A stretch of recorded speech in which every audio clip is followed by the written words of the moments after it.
So heading Okay, over thank you. to the training, I want to get rolling before our time runs out here. Property finders. So their basic role is to fill the funnel with potential leads, potential good fix and flip opportunities. So I'll explain how to do that in a little bit, but just to get an idea of how the system flows, let me show you this, this deal funnel here. So it starts with offers. And in the past, we had property finders submitting the offers, and we found that it was a little bit challenging with a lot of them due to their experience level. So we've changed that a little bit and said, now you don't have to put in offers, but you have to just put the potential deal into the CRM. There's a web portal, and then your acquisition manager will put in that offer for you. And that will help you get rolling faster. But that's the beginning of the funnel, is just getting the offers into the system. And then after that, it's negotiating and closing the contract, and then dispoing the deals or finding a buyer for the deals. So that's basically the deal funnel from top to bottom. Property finders are at the very top of the funnel. So they hold I wouldn't just say a very important role. They do a critical role. Without property finders, nothing happens. So we definitely need you. And this breaks down into the 16 or 17 different steps that's involved just in wholesaling. We're not talking about fixing and flipping, just simply wholesaling. There are 17 steps. And what the property finder does are these first 4 steps. Review the listing, build rapport with the agent, gather information about the property, establish the after repair value, establish how much repairs are required, and the initial offer price. And that's on the deal analysis. And then after that, they simply submit the deals into the CM. They don't have to, as this says anymore, email the offer. They just submit it into the CRM, and their role is done. So that's basically what we see here under PF responsibilities. They fill the funnel, they build agent rapport, establish that relationship, and simply learning the ABCs of doing wholesale, so that as you develop your skill set, you can move on to the next level. And we're going to show you what that next level is. This kind of shows you here. The next level is in the negotiating and closing of the contract. So the idea behind our system, Fat Juicy Deals, is that we have people with very limited experience doing the property finder role, and that gets the flow going into the funnel. And we know that it's very hard to do everything, to learn everything. There's so much involved with real estate investing that it's a lot easier if you can just take one small piece of the puzzle, learn that, become an expert at that, make money at that, and then move on to the next level. And filling the funnel is the first stage of the game. It's the easiest stage to master. And if you do this, then you'll learn a vital skill for real estate investing, and then move on to the next level. So Jerry Norton, I'm sure you guys have heard of him, if not watched some of his videos. He said, the purpose of making offers is not to get deals. We make offers to uncover a motivated seller. So when you're putting in those offers, or in your case, not even putting in the offer, simply finding a potential deal and putting it into the CRM, what you're doing is filtering out the non-motivated sellers. So Privy itself, the tool that we primarily use for this, it will filter for you certain things like the percentage of ARV. That tells you if they're listing at a price that kind of reveals a motivational factor just because of the price it's listed. But also things like days on market. If it's on the market for a longer period of time, then that is a sign that they might be more willing to negotiate. Nobody wants to negotiate the first day they list it. They don't want to negotiate to a low price. So we don't typically put out offers on initial listings unless it's super, super low and they just miscalculated. That's not typically the case.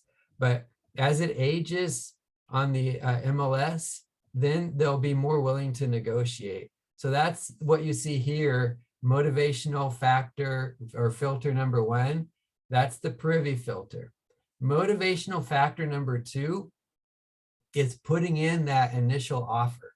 So when that offer is submitted, if it's probably going to be below what they want, and that's part of the idea is that we negotiate. They want to go high, we want to go low, right? And we meet somewhere that makes sense for everybody.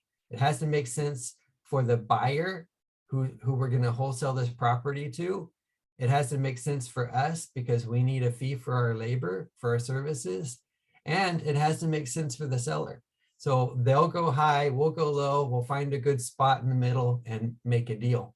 But if we put in that initial offer and all we get is a silence or we get a no, well, that filters out 80% of the people that don't want to negotiate. And we're only left with the 20% of people that are willing to negotiate. So that's what we're doing with this initial offer. It's primarily just acting as a filter to get rid of all the people that don't want to negotiate. So you can look at it like this. The privy filter will already filter down a lot of the properties. And then the offer itself will filter out another 80% of the properties. So you're left with about 4% of the properties that will actually want to negotiate. So moving on to the KPI. A KPI basically stands for a key performance indicator. What's your performance look like? So we all have to perform. Otherwise, if there's no performance, there's no paycheck, there's no deals. So we have to look at ourselves and saying, how am I performing? What's my measuring stick? So the number of offers that are put in, or in this case for you guys, the number of deals or properties, leads put into the CRM, that's your measuring stick. How are you doing with that? So you can look at what you did 1 week, and then the next week try to improve on that, and the next week try to improve on that again. Jerry Norton says you can put in 5 offers in less than 1 hour. Jamil Damji, Ryan Zolan also said the same thing, 10 offers in under 2 hours. But I'll tell you, that's, if you're actually putting in the offer, that's not so realistic of a number to do 5 offers an hour. I say 3 offers an hour is more realistic. And that's a hard number. You have to know what you're doing and push it to be able to put in 3 offers in an hour. Now, if you aren't putting in the offers, like you're just starting out and we're not, what we're saying is just get the deal into the CRM and your acquisition manager will put in the offer. That makes it even easier for you to make that goal of 3 per hour. But to start with, out of the gate, you're learning, you don't know how to do things in an efficient manner. Just shoot for 1 an hour. If you can get 1 deal into the CRM per hour, which basically means you go through these steps right here, you review the listing, you build rapport with the agent, gather all the information, you run the stats real quick, and then you submit it into the CRM. If you can do those things in 1 hour, then everyone, when they signed up for Fat Juicy Deals, agreed to at least a minimum of 15 hours a week. 15 to 20 was one range, 21 to 30 was the next, and 31 and up is the next. So that means that everybody should be able to do at least 15 deals into the CRM per week. And that's what we're asking everyone to do. What we found is a lot of people were not taking action. So initially we got a lot of people in and we were way too lenient. And we had people locking up territory and not doing a single property for 2 or 3 weeks. And and there's no value in it for them nor for us. So the idea with this program is that we have acquisition managers to help you out. So if you get stuck, or you're not sure about a number, or you're not sure what to do, contact your acquisition manager. Don't let that be a reason to stop you from submitting a property. So we're asking everybody to submit at least 15 deals per week and then work their way up from there. So, talk to your acquisition manager if there's something holding you, if you got a roadblock. And of course, if you're sick or there's other circumstances, that's not a problem. We understand that.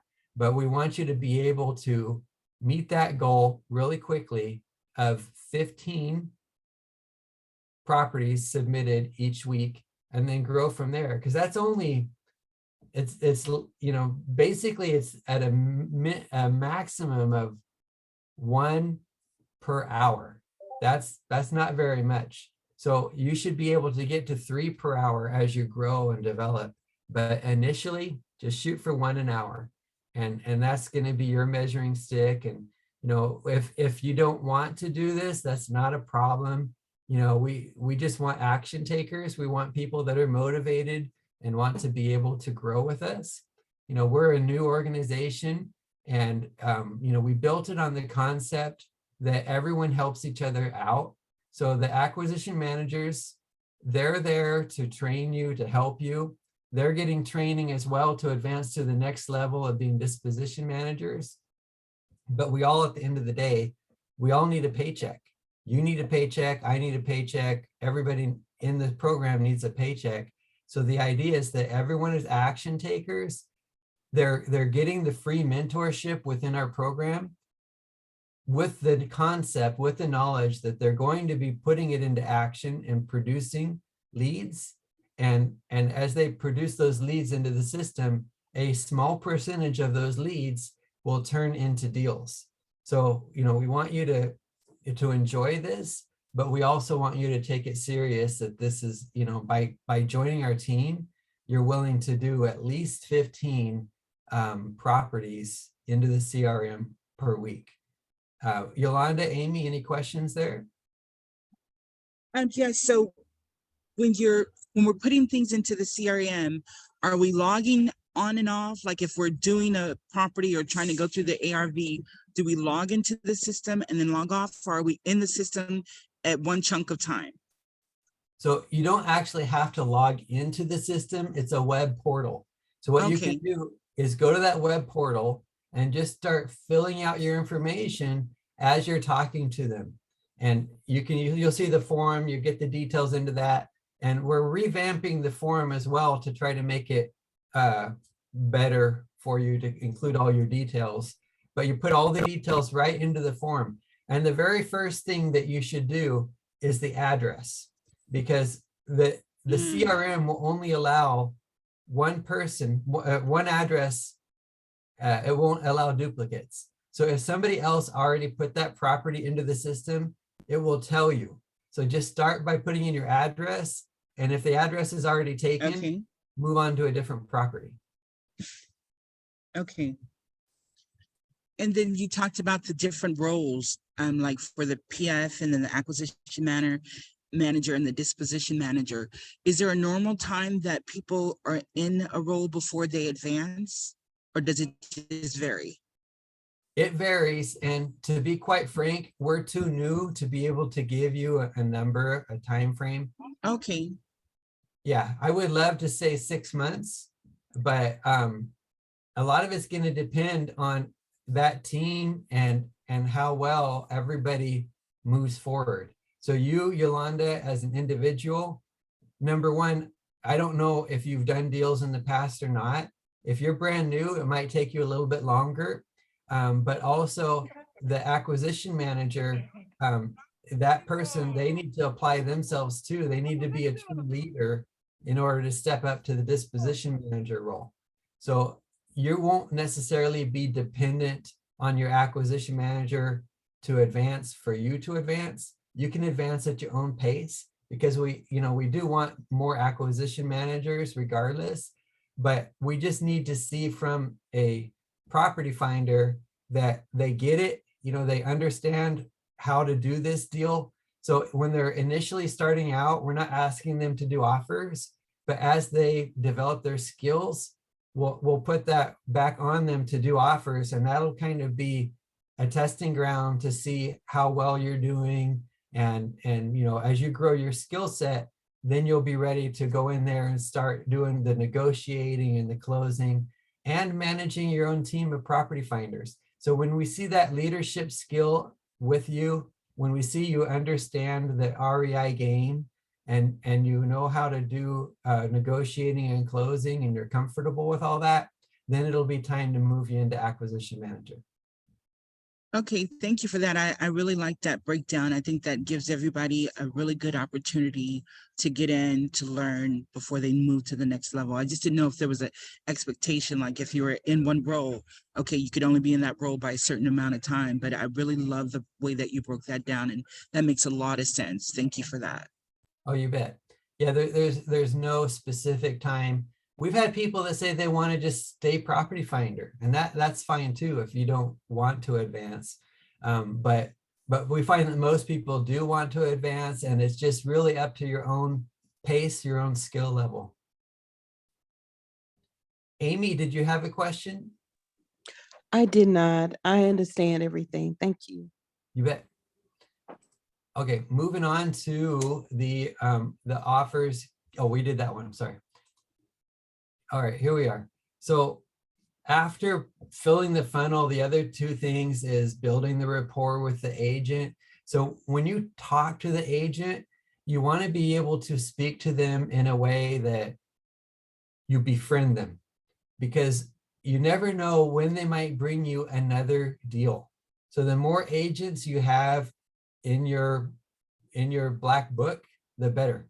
So they'll have pocket listings, they'll have brand new listings that perhaps they're on the MLS, or they just got put on the MLS, or they're about to be put on the MLS, or perhaps they're not even going to list them on the MLS.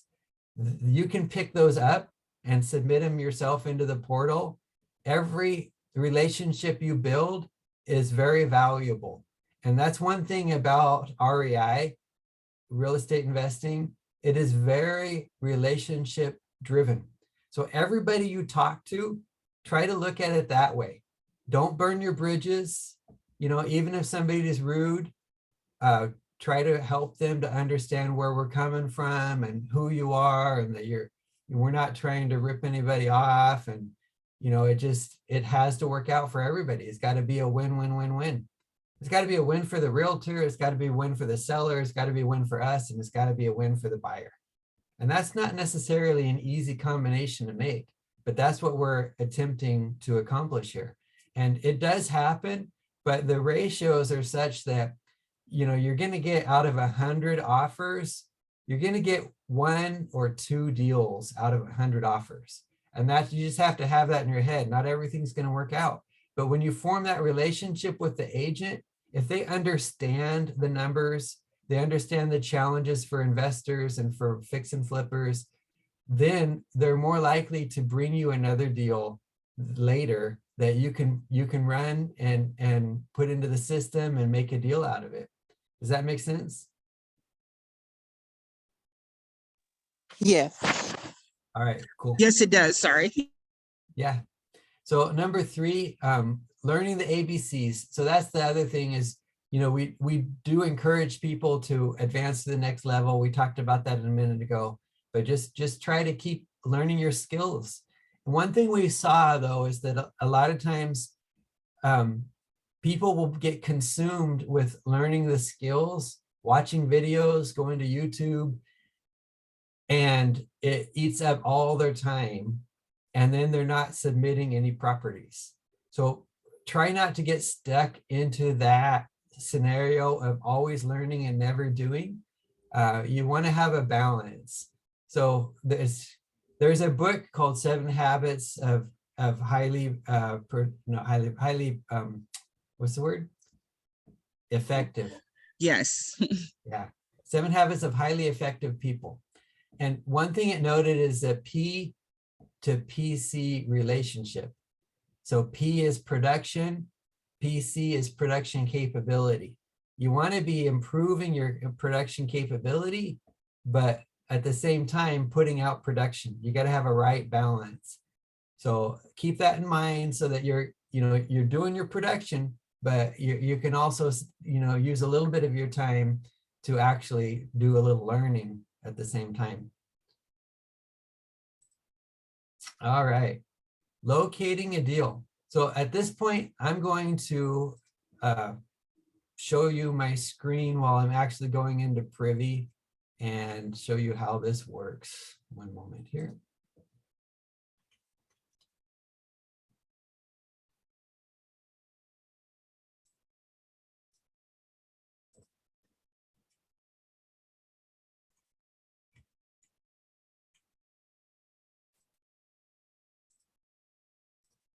All right, you guys see the screen? Yes. Yes. Okay, so I'm going to go into Dallas and just show you how you can find good properties. First off, do you both have Privy? Are you familiar with this tool? Yes. Uh-huh. Yes. Okay, great. So the blue areas represents the areas that are on the MLS. Makes it a lot easier. It's not impossible if you're not in the blue area yet, but it does make it easier. If you're in the red MLS coming, you can still find details, but you might have to go out to Zillow, Redfin, Realtor.com, those sort of sites to find more details.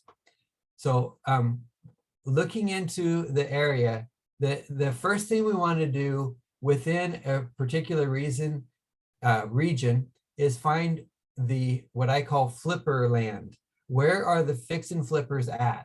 Where are they rehabbing? So on one end of the scale, it might be a beautiful neighborhood, all new properties. You're not going to have fix and flips in that area. You need to have a little bit of age in that neighborhood for it to be ready for fix and flippers to come in and do their job. At the same time, you don't want it to be the ghetto. If it's totally the ghetto and there's no activity because nobody wants to buy in that neighborhood, you also won't see activity from fix and flippers. So the way you can tell, like in Dallas, Fort Worth, where should I go? Where should I look at? Is click on the filter and go to sold, turn off the active, hit fix and flip. This will help you to outline where the fix and flip properties are happening. So when you hit run search now, and of course it resets my map. Hi, to China, nice. All right, let me just go back to the filter. I'm gonna put in here Dallas.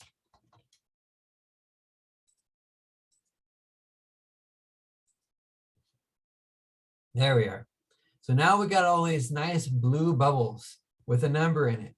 And the bubbles tells us how much is happening where. So we can see where more of the activity is happening. As you zoom in, the bubbles break out. I'm just going to take you to an area that shows a lot of activity, and then we can take a look at the homes. So this area shows a lot of activity right here. And you want to kind of break up neighborhoods according to major roads and other things like rivers. So what I'm going to do here to outline the area I want to look at is I'm just going to say this area right here looks to me like it's a great flipper neighborhood. Right, like that. That's the only area I want to look at. Now that I've outlined my flipper land, the area where all the flippers are at, I'm going to come back over to the filter and I'm going to switch from sold to active. So the flips were happening there. Now I want to find the active listings in that area. So I can keep this at 75%. I can change it to lower. It depends on how you want to run your filter. You can do it 2 or 3 ways and you'll find different properties. To start with, if you take this lower, let's call it 65%, you're going to filter out a lot more properties, but the ones that are there are going to be better opportunities. And also coming down here to the DOM is days on market. If you want to diminish it to the highest opportunities possible, put in a higher number of days on market. So I'm going to start it out at like 45 just to see what it shows me. There's other things you can do too, like the price, the price per square foot. Those are good opportunities, and the square foot house itself. So when you get into a market, your disposition manager is going to tell your acquisition managers what the buy box is for that market. So he might tell your acquisition manager, we only want properties that are, let's say, 1,200 square feet or larger. And we don't want a price tag that's any more than $500,000. Just to, give you an idea how this works. So he'll put in the limits of those buy boxes, which you can put those limits into the filter so that when you show the results, you won't get prices that are too high. You won't get houses that are too small. And your days on market shows motivation, and there's potential equity in the deal that you can use. So we're going to go down here and run the search. And it showed 4 deals. Not a lot, because my filter is fairly tight. But these 4 deals could be potential deals. Now, you can glance over here and kind of get an idea if they're deals or not. So looking at this top one, what do you guys think? Does that look like a deal? Well, it looks like it doesn't need much work. Right. So I was saying Just on the no. outside. Mhm. Yeah. Just judging from the image, I would guess it doesn't need much work and it's not going to be a deal. You can look at it. It's not a problem to look at it, but the chances of it being a deal are a little slimmer. So I like to start with the ones that look more like they're a potential deal. This one does not look like it was fix and flipped, right? Correct. Yeah, you can see that if it was, they did a bad job on the picture, because it looks like the driveway is dirty. There's pieces of tree hanging down. Nothing is trimmed. I think I see something lying in the yard here. The lighting is bad. This is just, if this was a fix and flipper, they did a horrible job on their images. So that could very well be a deal. Another thing you can look at is this down arrow. The down arrow means that the price, it had a price drop. You hover over it, 21,000 price drop. So that's a pretty big drop, which could also mean that they're a motivated seller and ready to work with you. What about this one here? I think possibility. Yeah, it's not a good Yes. image. Was that? Oh, I was just saying yes, agreeing. Yeah. Yeah, the image itself is not that great. Trees need trimmed for certain. They're hanging over the house. There's a lot of, the curb appeal, the image was not that great. However, the house itself looks pretty clean, right?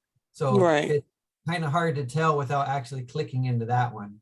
And then down here, this one looks pretty decent. Kind of hard to tell from the image. It could be a fix and flip, but who knows? The grass looks like it's poorly maintained.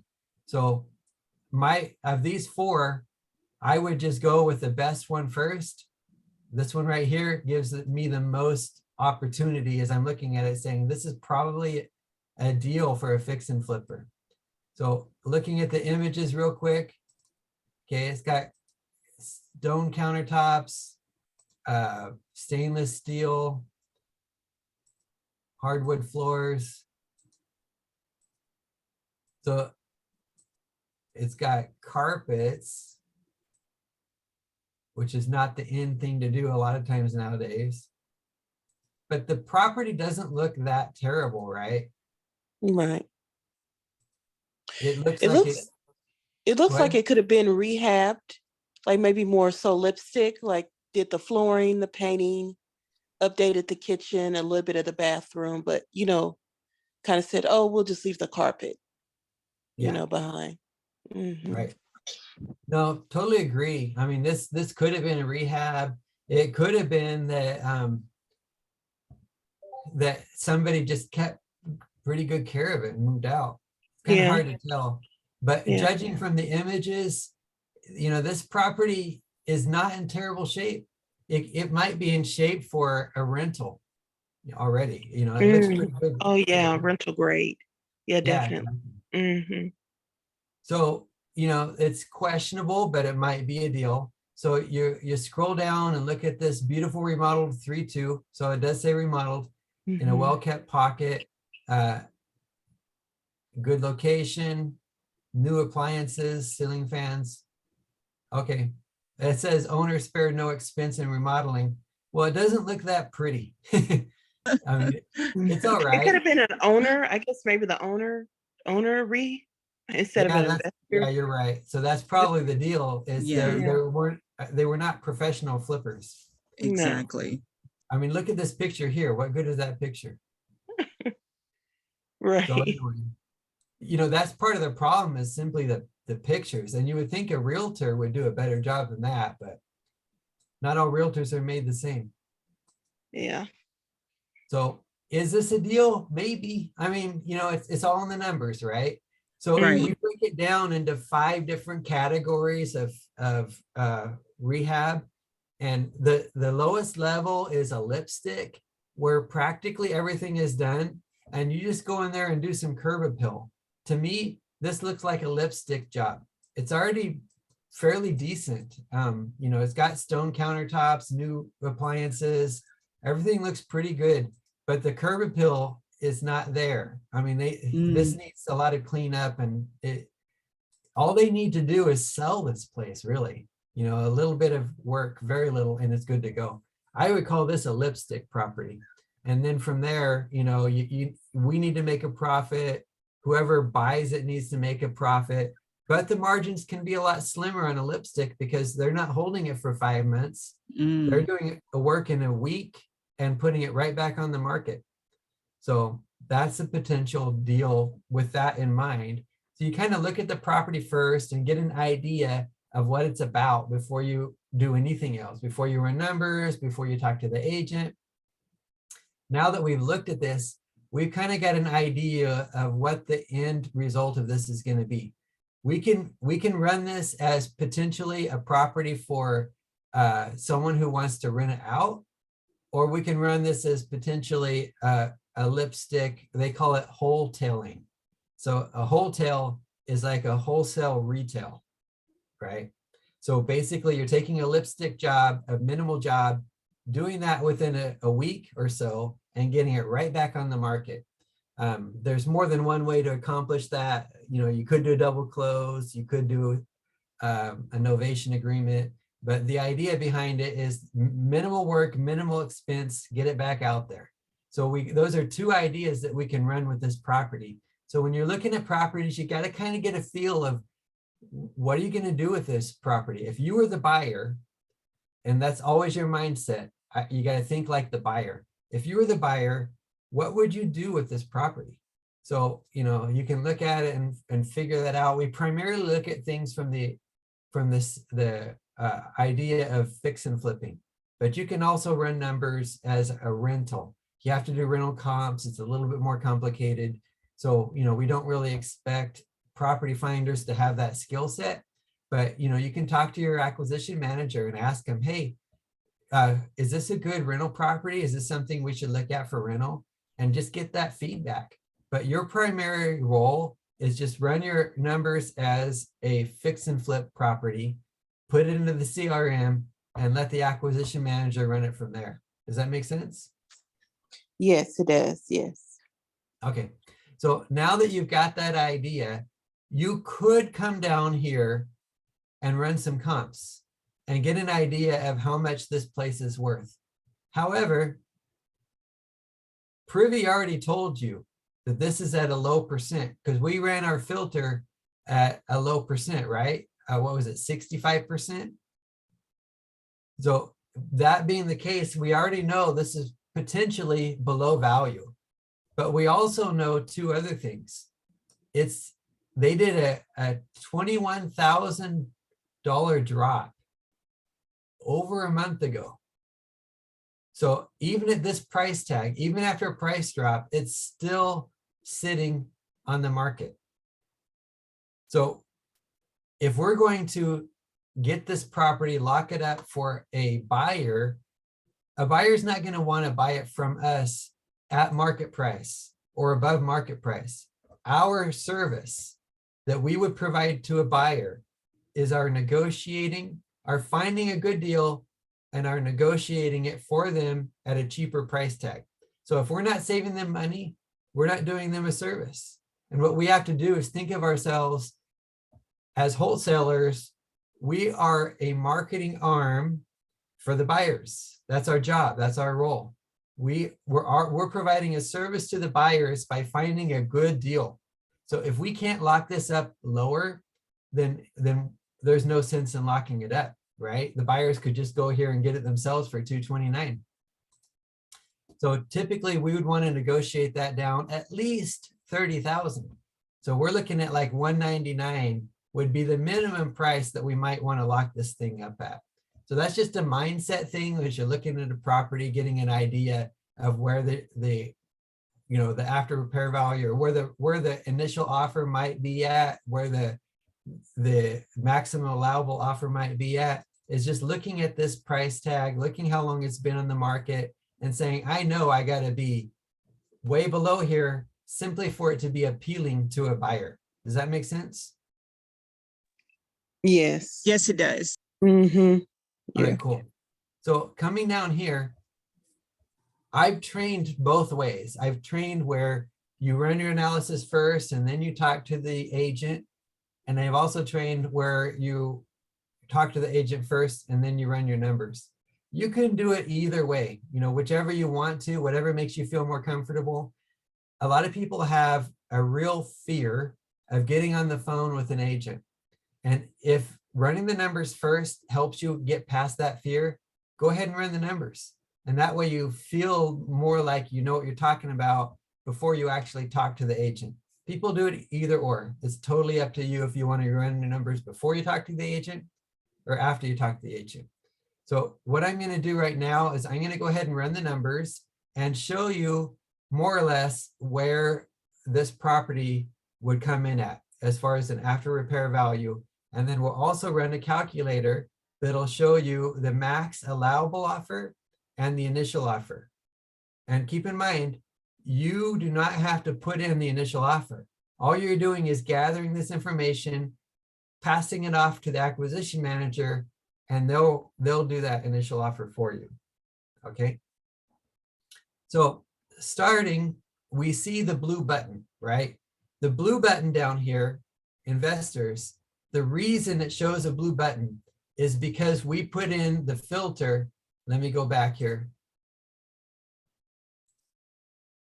Fix and flip ARV.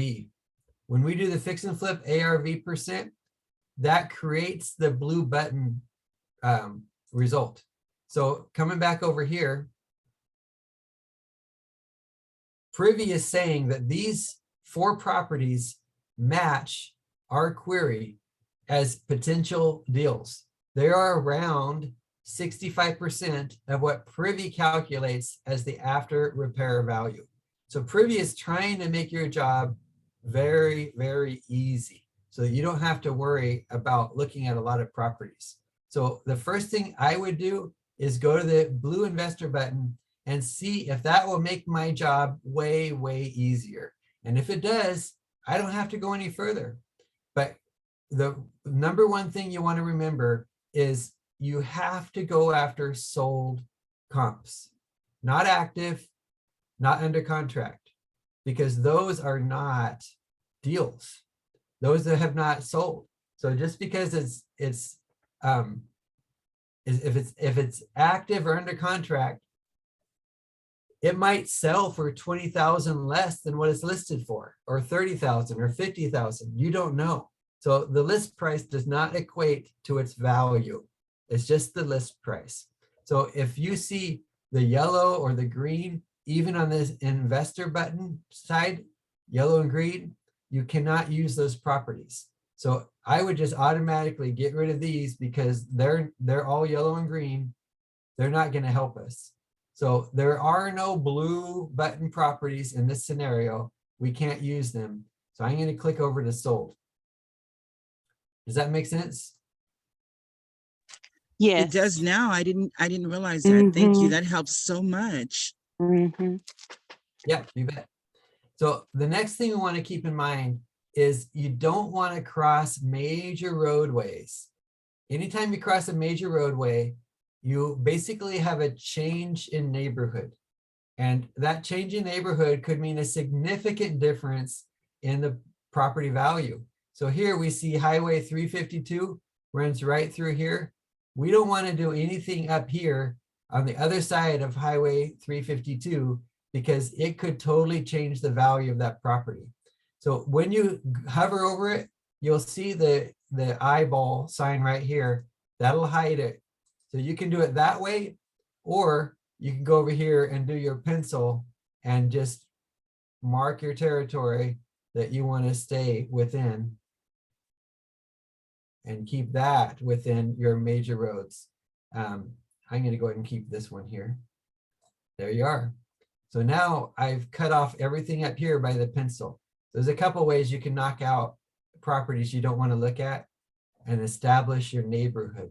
So that's what I did right there. I established the neighborhood. I'm only looking at sold and not looking at this one or this one. And now I've got 30 properties.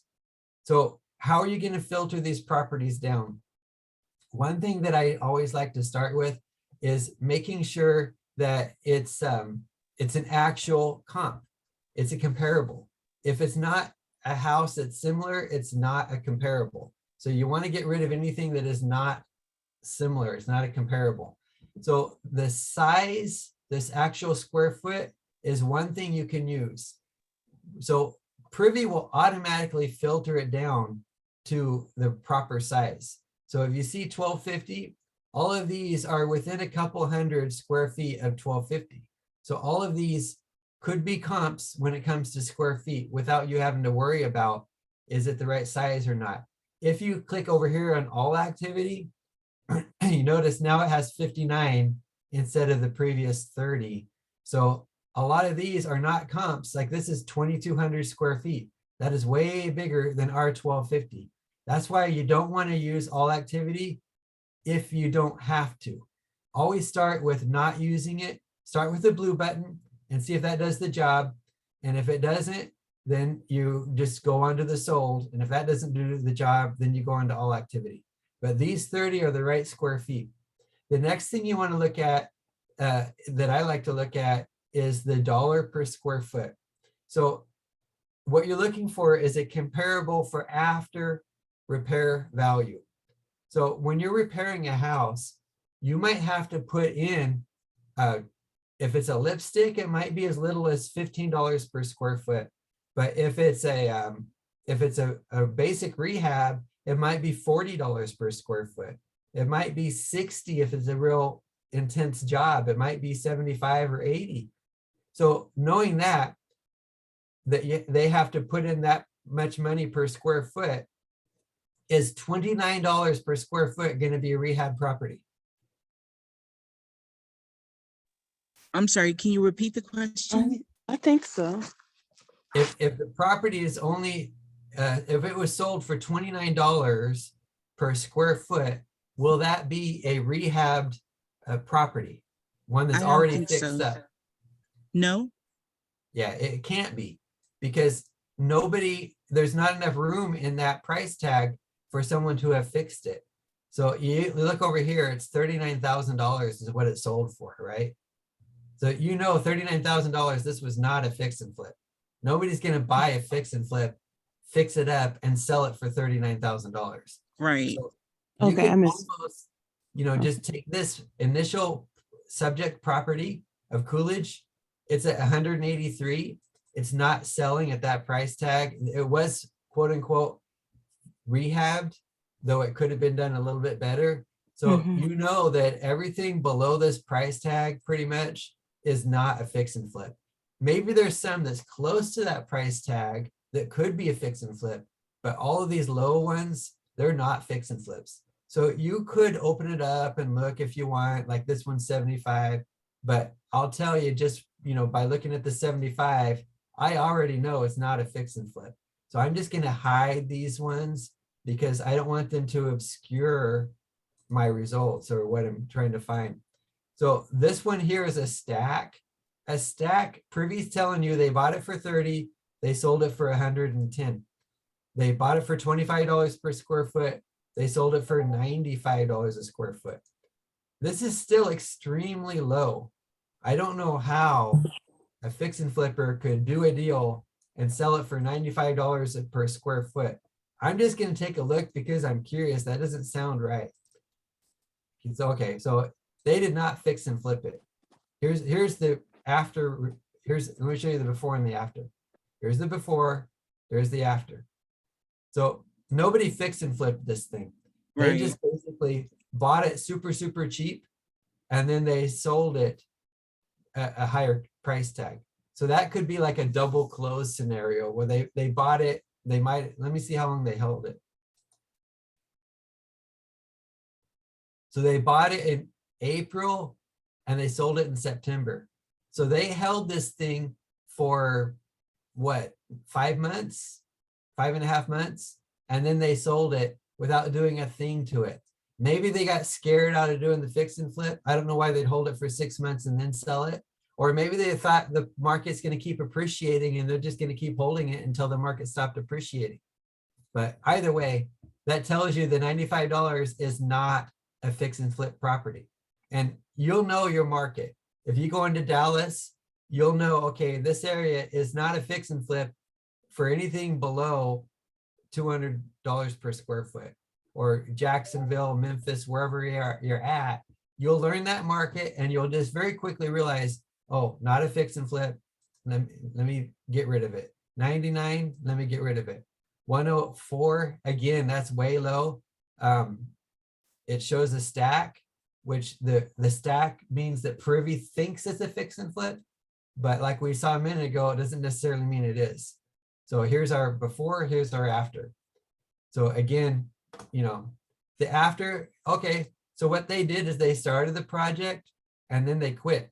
So they sold it in a half-finished state at a greatly reduced price tag.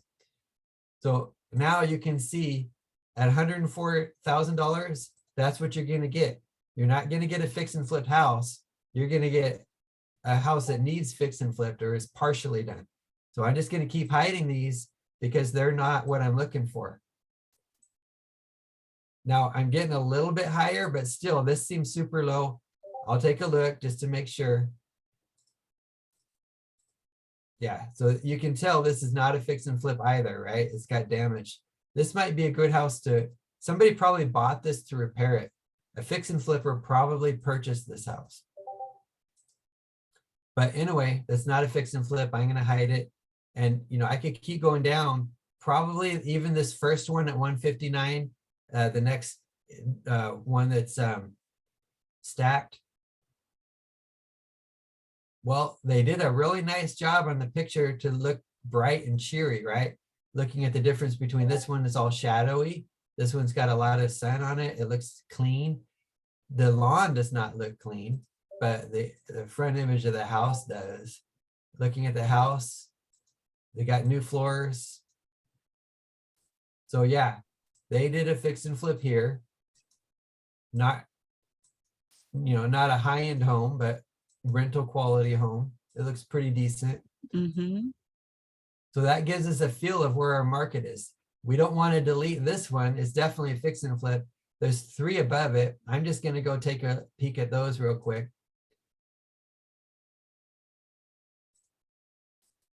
And again, same thing.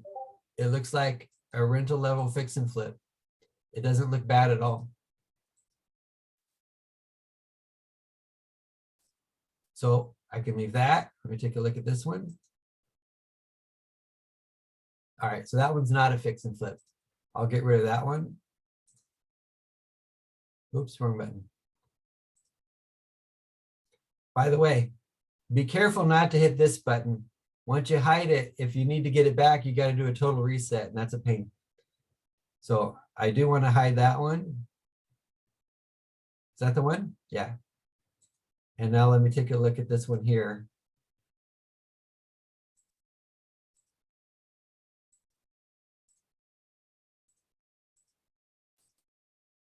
Interesting.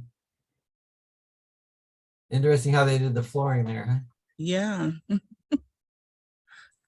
Not what I would have done. So this looks like a fix and flip. Not a high end for certain. This is a low end fix and flip. Look at the kitchen. There's not much to that kitchen, is there?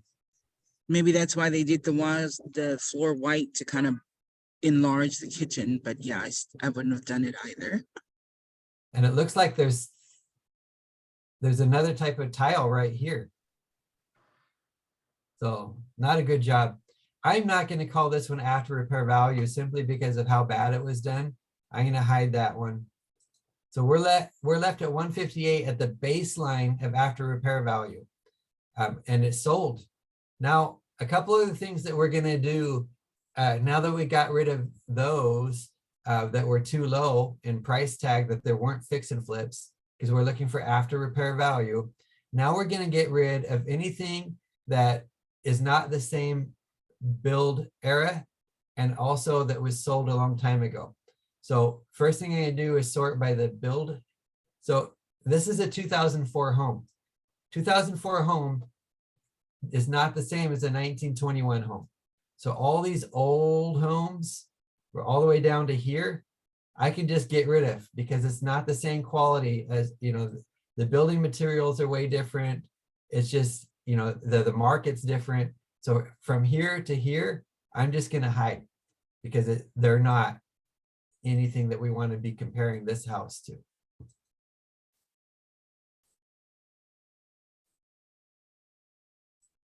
Okay. At the same time, on the other end of the scale, we got 2022, 2021. Those are really not comparables either because they're brand new homes as opposed to ours is a 2004. And then we got these 2009s. So I'm going to hide these as well. I don't necessarily have to hide them. I can just simply look at these two. But, you know, if you like a clean looking slate, you can get rid of them. And now you're just showing this. So looking at these two properties, you can see that we're looking at single level, no garage, no basement, 3-bedroom, 2-bath. They're basically the same thing, the same property. These two sold in July. July is a little bit ago. You know, the prices have dropped since July. We're in December now. So this is like 5 months ago, right? So what you have to do to account for that, if you have no properties that were within the same time frame, is just drop your price because of the market dropping to account for that time span. If the market was accelerating, you wouldn't do that. But because the market is going down, you want to chop a little bit off the price. So these say 180, right? So what I would do is just take 10% off of that 180. And, you know, that would put you down close to 160, 162, and use that as your number. 162 times the square foot will give you the actual after repair value of the house. So if I was to run my calculator, I'm going to go 162 times 1250. That shows me the after repair value is 202,000. So they have it listed at 2029. So even though they did a 21,000 price drop, they're still way above the after repair value. So that tells me that the seller is not realistic.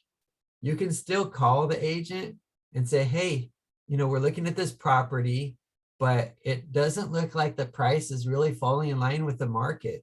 Have you talked to the seller? Is he willing to negotiate? And just fill them out and see what they have to say.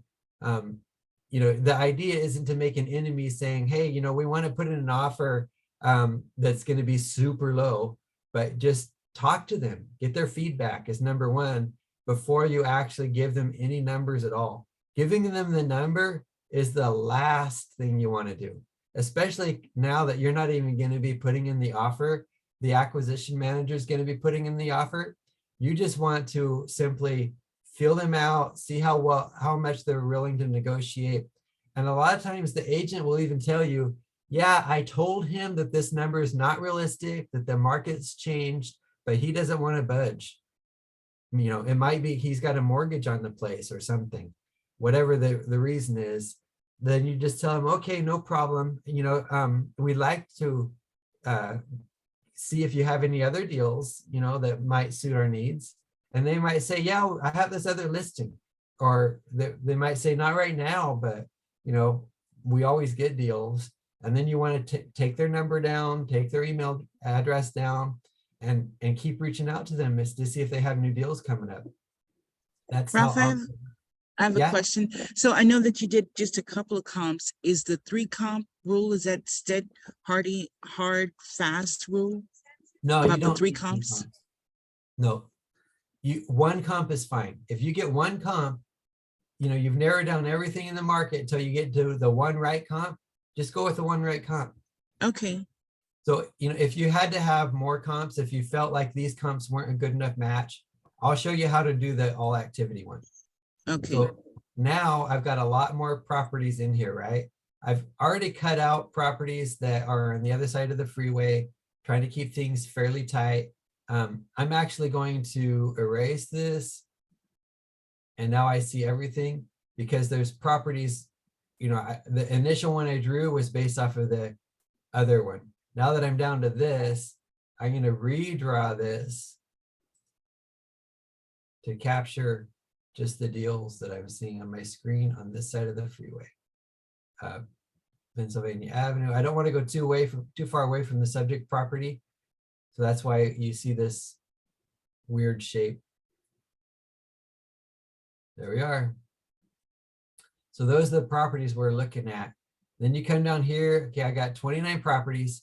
All the other properties I hid are still hid. So now the square foot does not necessarily match. So these here, I don't even know what the square feet are. I'm just going to hide them. We're looking at 1250. These are a little bit small. On the other end of the scale, this one's quite big. I'm going to get rid of, you know, you want to stay within about 200, maybe 250 square feet. If you're dealing with a larger house, you can go even higher, 250, 300 square feet. But this size of house, a couple hundred, you know, is pretty much where you want to be. If there's not much available, you can go 250-ish. So I'm just going to hide these because these are way bigger. There's like 500 square feet bigger. This is a fix and flip. I'm going to hold it onto that for a moment and go back the other direction because this is like 500 square feet smaller. And now I got another fix and flip potentially here. I'm going to also do the same thing for after repair value. I mean, sorry, dollar per square foot. I'm going to hide this because I know that's not a deal. That one is super cheap, even though it's a stack. I know that's not a deal because 91 is not, you know, that's not an after repair value. So I'm just going to hide it. I'm going to hide this. I'm going to hide this. 120 still sounds super low. I'm going to take a quick peek at it. Yeah, see, I knew it was super low. Wow. And hide that, hide that. So you notice I'm picking which ones I actually look at. The stacked ones I tend to look at to figure out why it's sold at that price tag. So 161 still sounds a little bit low, but it could be. This is a more recent one, you know, so let's just see where that lands as far as how it looks. There's no interior picks. Looks nice and clean. Definitely did a little bit of curb appeal and painting or something. Built in 2015, 2-story, amenities, move-in ready. So yeah, I mean, it sounds like it was not rehabbed, but it's a fairly new property, so it doesn't need that much work. So is it an after repair value? Kind of hard to tell. You don't even have pictures. So what I'm going to do from here is I'm going to move on to some of the other things. 2004, I'm going to sort out all the old stuff again. Get rid of this, get rid of this, get rid of this, get rid of this. Okay, now I'm in that range again and get rid of the brand new stuff. 2022, 2022, 2022. 19, probably not. 18, probably not. 15 maybe. If I'm wanting to find 3, I'll definitely leave the 15 in, but I'll look at the other things too. We're looking at a 1 level, right? This is a 2 level. A 2 level is not a comparable. It's a different style of house altogether. Different buyers will want a 2 level versus a 1 level. So I'm going to get rid of that one. The 2015 is a 2 level. Ours is a 1 level. The 2015 has 2-car garage. Ours has no garage. So that's not a comparable. I'm going to get rid of that. So now I'm left with these 3. This one not being as much of a close match because it's a fairly new home. It's only like 4 years old. Plus it's a bathroom short. It's still sold in June instead of more recently. So I'm not really going to say that's such a great comp, but if I wanted to use 3 comps, those were the 3 that I would use. And what I would do is I would just sort them by dollar per square foot, and I would just grab the middle one. You could, add them all up and divide by 3, but I'll just grab the middle and go with the 180. Does that make sense? Yes. Cool. Yes, it does. Thank you. Mm-hmm. You bet. And if you're wanting to equate this one to ours, you want to try to tweak this number to match because this is a newer home, then I would just say, all right, well, because ours has some age and the newer home value is a little bit different, I might take a percentage off of that. So instead of it being 190, we're going to be right back in this 180 price tag anyway. And then you subtract the 10% because of the aging on it like we did before. Make sense? It does. It's really coming together. Thank you. Mm-hmm. Yeah. You bet. All right. And then, whether you do this analysis before or after, before we call the agent, let me get the calculator up. 1 minute here.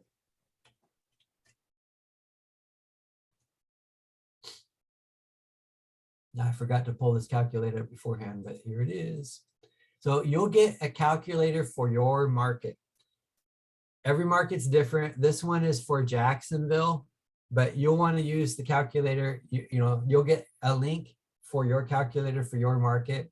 And this is where you put in the stats to kind of get a feel of where the ARV should be, max allowable offer should be, and your first offer. And basically the first offer is just 10% off of the max. That way you have some negotiating room. So you send them in this price and they say, well, we can't go there. And so then you negotiate the price out because you got a little bit of room to negotiate. But let's fill out this property we just looked at and see what it ends up with in the calculator. So what we're going to do is first put in the square foot, 1250. So I can come over here and type in 1250. The list price is at, what was it, 299? No, 229. Days on market. You can find the days on market down here. Right here, 68 is the days on market.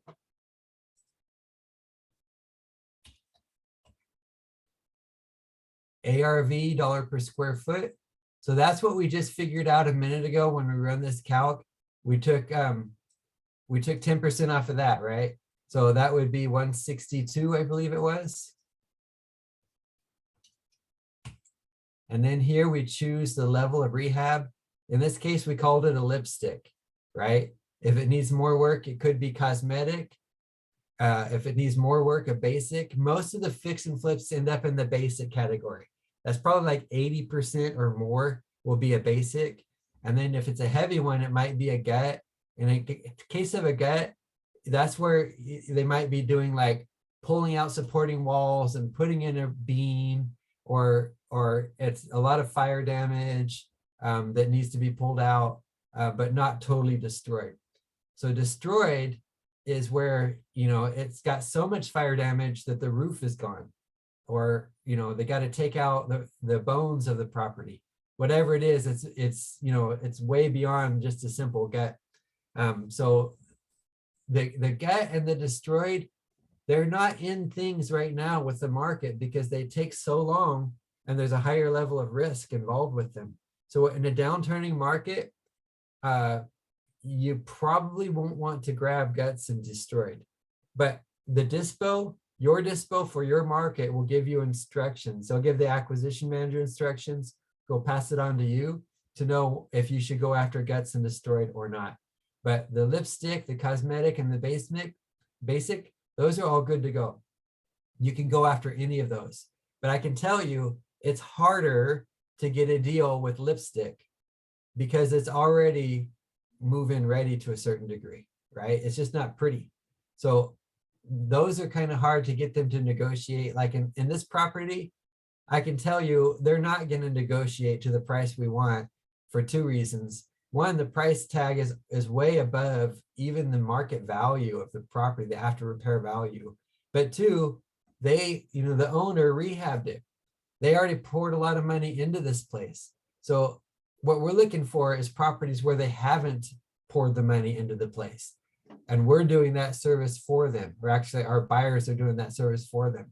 So lipsticks are more challenging. They're rarer. They're not as common to find. Can you find them? Yes, but not as common.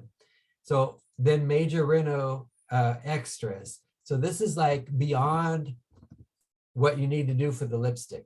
So as you're talking to the agent and you're asking them questions and they tell you the property is in really good shape, but there's one issue, and that's that some thieves came in, they stole the copper out of the HVAC unit. So now it needs a new HVAC unit. So now you have to tack on another $5,000 for that HVAC unit. So, and you can even ask her, if you're not familiar with how much that might cost, you can just ask the agent, hey, do you happen to know what that might run for this house? Or they might just tell you. If not, your acquisition manager can tell you. They have more experience to tell you, what will it cost to fix the basement? If there's I don't mean basement, I mean foundation, the roof, or any of those major numbers that you want to put in here.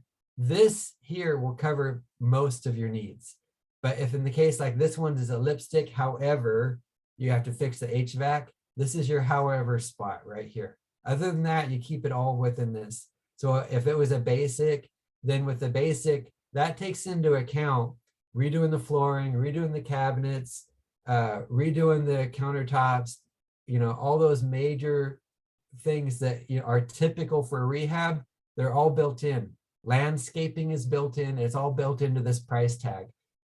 But when you get into something bigger, like let's say that you don't want to take down supporting walls, you want to move the kitchen from one side of the house to the other, that gets into more of a gut job if you're doing those major, changes to the structure.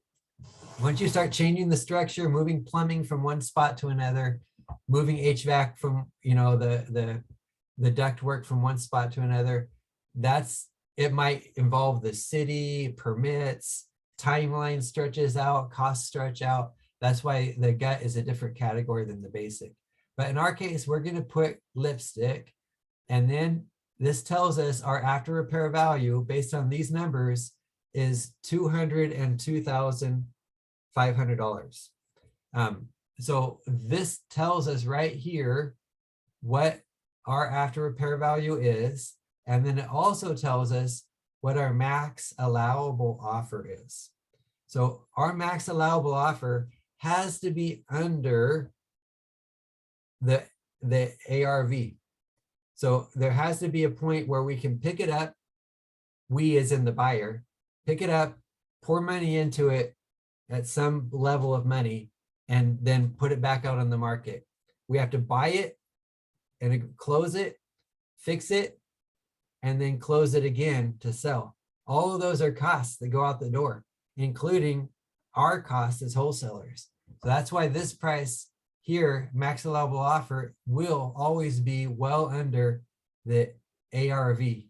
And then the first offer has to be below that, so we have negotiating room. Does that make sense? Any questions on this calculator? It does make sense. I do have a question. You mentioned something about the wholesale price. So where does that fit in, or does that fit in? You might have said it, so if you don't mind repeating. Yeah, so it is not listed here in this calculator. It's built into the max allowable offer. So as a wholesale property, we try to get 15K as an average wholesale price that we can pick up, before we dispo it to a buyer. If we need to negotiate a lower price, that 15K is there as our goal. But as we're talking to buyers and they're like, no, it's a little bit too tight. Can we bring it down 5K? Not a problem. We don't have to renegotiate it with the seller. We just take that price down 5K, and then our wholesale fee, instead of being 15K, would be 10K. Does that make Got sense? it. It does. Okay. So that's all built in behind the scenes on this calculator. You don't have Okay. to put all that into it. It's already there. In this case, I'm going to move this to a 0 for major reno, so that you can see what this would look like if there was no major. The ARV didn't change, but the MAO changed and the first offer changed. See that? Yes. All right. Cool. Thank you. You betcha. So this is what you're going to use. You can run it ahead of time and use it to talk to the agent and tell them, it's listed at 229,000. That's above the market price. We really need to get significantly lower for this to work out. Are they willing to negotiate? And you don't want to tell them we need to be at 107,000 or we need to be at 120,000. Leave those numbers out and just tell them we need to be significantly lower. So you can say significantly, you can say something else, but that has to indicate to them we are not in the ballpark. Okay. 229 is not in the ballpark of where we need to be. Make sense? Yes. Okay. And we're never giving them a price when we talk to the agent, we're never giving them a price. We're just saying significantly lower. Yes. Yeah. Okay. And if they ask you, well, where are you at? What are you looking to offer? Just tell them, right now we're making sure the condition of the property, if there's anything unknown about it, we're gathering information, and then we'll submit our offer by email. Oh, I like that. Okay. Could you say that again? I didn't hear you. Yeah, you just tell them that right now we're just gathering information on the property, trying to understand where the buyer's at, and then we'll submit our offer by email if it makes sense. Okay. Okay, got it. And you can say if it makes sense because, on this property, they'll probably tell you, yeah, the buyer doesn't, the seller doesn't want to negotiate that low because he put so much money into the property. He doesn't want to go into the red and this and that, whatever the reason is. Or they might say, he's got a mortgage on this property. He can't go below 200 or he can't go below 215 or something like that. And then you're like, okay, well, I don't think this is going to work for us, but I would like to know if you have any other listings that we might be interested in. So you do not have to put in the offer. If it doesn't make sense, the number one goal is don't burn the bridge with the realtor because they're a valuable asset. Does that make sense? Yes, That it makes does. perfect sense. It certainly does. Okay. And then from there, maybe they have another property that you put in an offer on instead of this property, or you just move on to the next one you find within Privy. All right. So now, hold on one second here.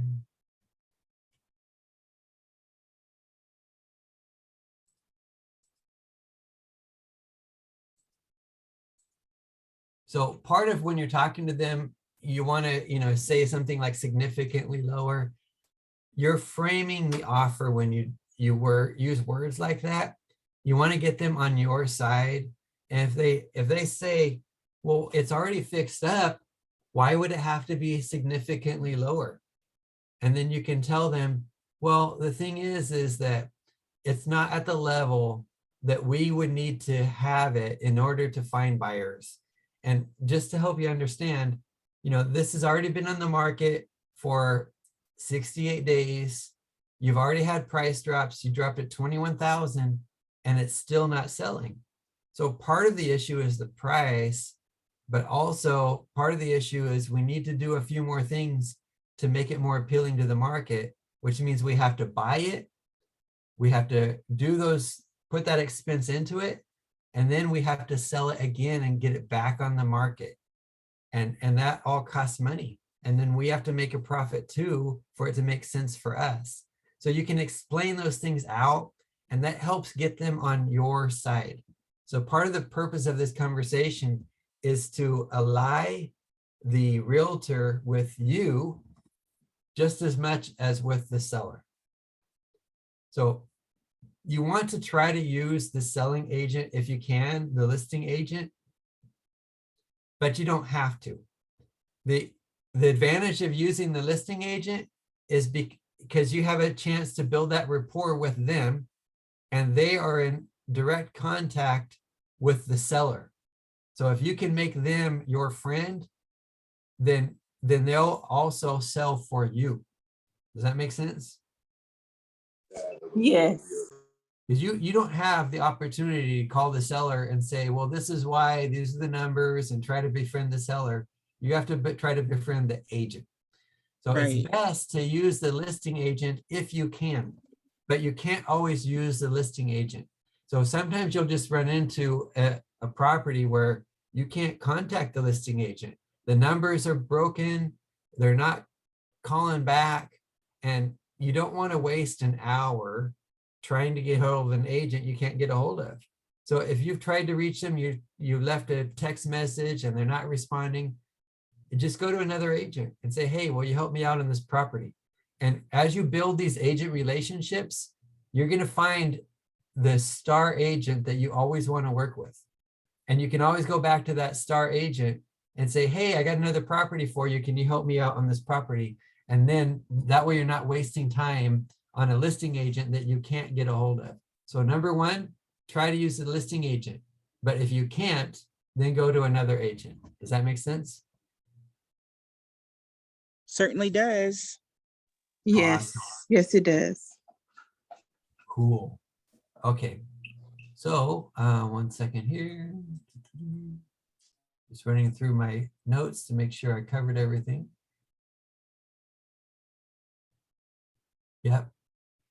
Okay, so that pretty much covers it. Once you get in, you'll get all your links for your calculator, for the CRM web portal, for getting into the Discord if you're not yet.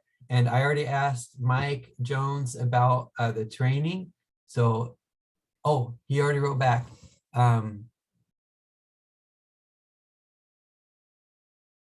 Okay, so he said, my fault. I just tagged you in those chats as well. So Amy, you should have access now. You might have to log out and log in. No, I saw it when you were doing the comping. I did end up seeing it. So yes, Okay, thank great. you. You betcha. Okay, so that's the training for today. Any questions?